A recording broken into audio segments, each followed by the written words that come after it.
Thanks for coming. I'll give you, as we do, the players of the week. On defense, Jonathan Cooper, Devon Hamilton, Draymond Jones, Pete Werner, and Jordan Fuller. And the player of the game was Tom Borland. On offense, receivers were outstanding. That's 6 guys, great champions. Paris, 9 catches for 142 yards. Johnny had 5 catches, 74 yards. Terry, 4 catches, 60 yards. KJ Hill, 4 catches. Ben Victor just keeps coming on, had just a great catch. And Austin Mack had 5 catches, 50 yards. Tight ends both graded champion, Rashad Berry and Luke Farrell.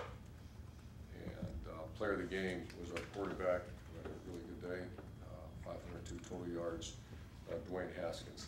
Special teams, we didn't decide, it just wasn't 2 punts. They fair caught every kickoff we had. Kickoff return was non-factor, so we went without a special team, not because they did not give good effort, just to do it one. So comments about the game coming up.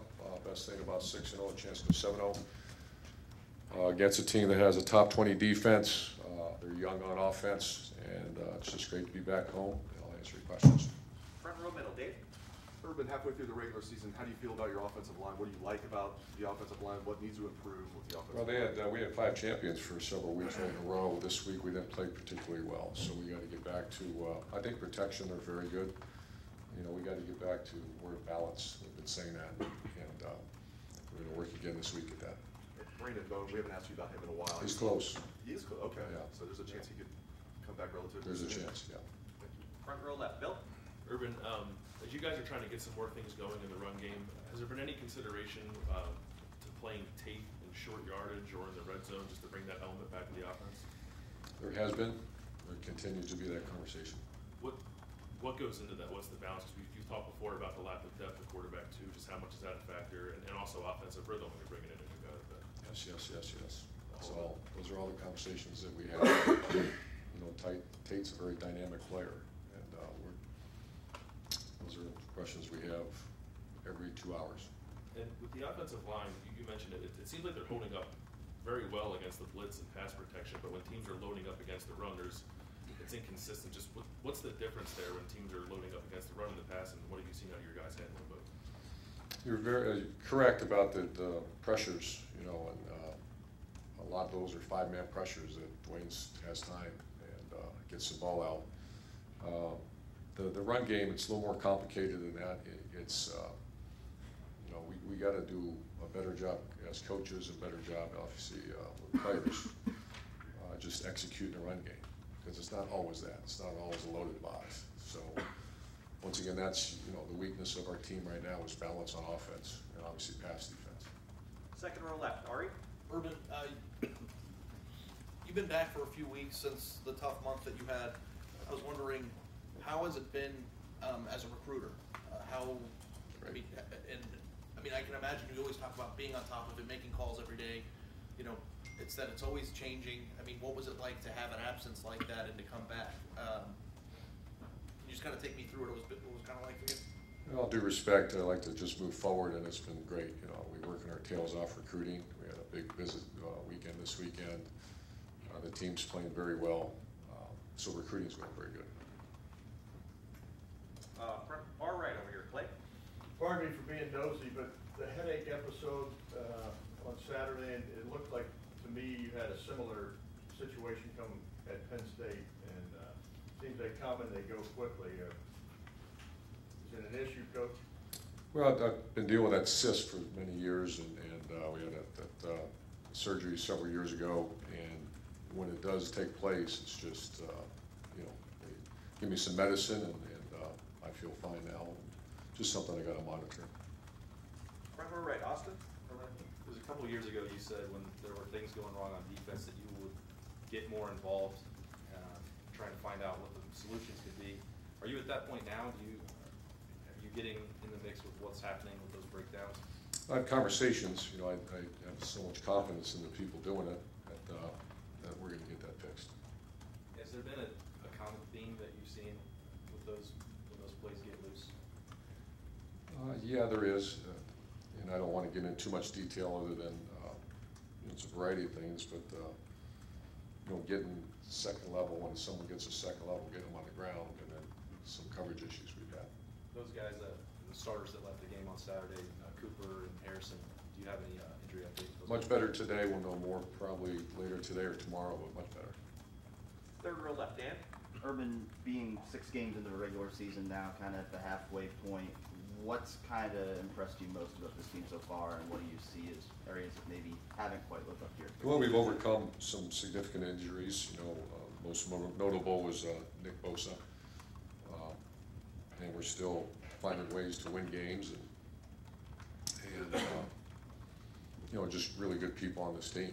We go out to practice, and guys want to get better. So it's a good group to coach, good people, and guys work really hard. Front row right, Bill.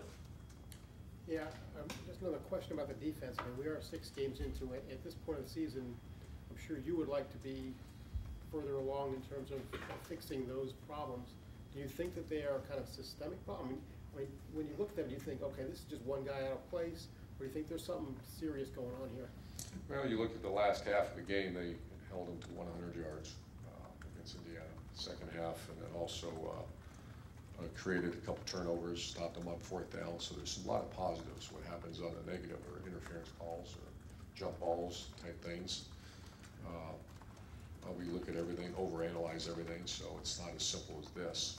It's a variety of things, but we tried to build on positives, and the positives are that the second half we played outstanding. Against Penn State, we gave up some yards, but it was 14-13 going into the 4th quarter. So there are some positives. And about the pass interference things, I know the philosophy is that we've been told by coaches and players that if you're right on the guy, then you look for the ball. If you're not, if they've got a step or more on you, then you try to swap through their arms. Can you kind of explain that philosophy and whether you think that's working well enough? That's a pretty that's a philosophical approach that most people who play press coverage, that's the idea. And those are bump and run coverage. Press coverage is a very hard skill. The reason we want to challenge every throw. And we've had some excellent corners. I believe we have excellent corners now. It's a skill that requires an incredible amount of work. And when you're good, it's great. I mean, press coverage where you disrupt passes constantly. But what you just said is true, and that takes a lot of work. It's obviously something we believe in, and we will continue to believe in as long as we can. But that's a skill set that's very difficult that we ask them to do, and we just got to continue to work you better. Because it's the risk reward on that. Once you get great at that you're playing great defense now. Far left, Lori. Coach, I hope this isn't a stupid question because I know what the math is, but are you right now as comfortable or maybe even more comfortable on 3rd and 7 as you are 3rd and 1? That's not being respectful. You say it's a stupid question. That's not a stupid question at all. It's a great question. 3rd and 1's tough right now. When that's something that's another weakness. So our weakness right now is balance on offense and the short yardage. We had a couple of close ones Saturday, and there's a time you're going to have to throw it, and we have, but there might be more time to throw that. 3rd and 7, I haven't done that. I might go look at that right when we leave here, but he's a very accurate guy, and we have some really good receivers. So to answer your question, that's not that far off right now.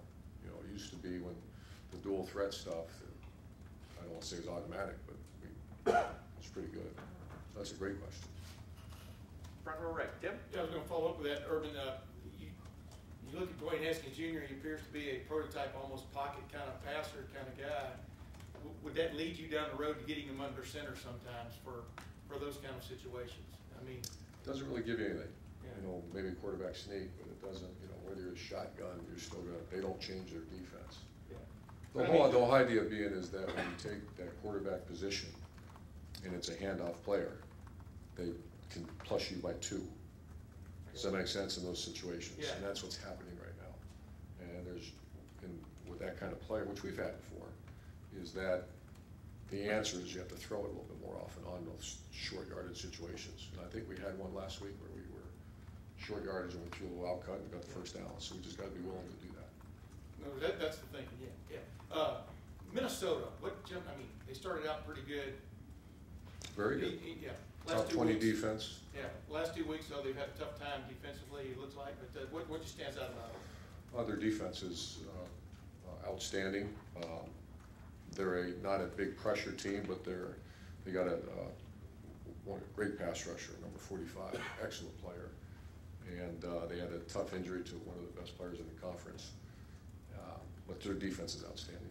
And they've got that freshman quarterback. Have you been able to watch video Not yet. yet of him and stuff? Not yet. Yeah. And last thing, have you contemplating having whatever you want to call it, another procedure with your cyst, or can you get by now with what you're doing? I'll get by with what we're doing. And final set of questions, front row right, Austin. Urban, you talked so much about the wide receivers and the elite level they're playing at. How was their position coach there, the new one, Ryan Hartline, handled that job? He's been great. He's learning on the run still, doing some great things though. And one thing about our job, it's very evaluation friendly. They're playing very well. You don't have to make a decision right now, I guess, but has he done enough to have that interim tag taken off? I mean, could he be a full-time? Oh, he sure could. Great. Coach, thank you very much. Thanks, guys.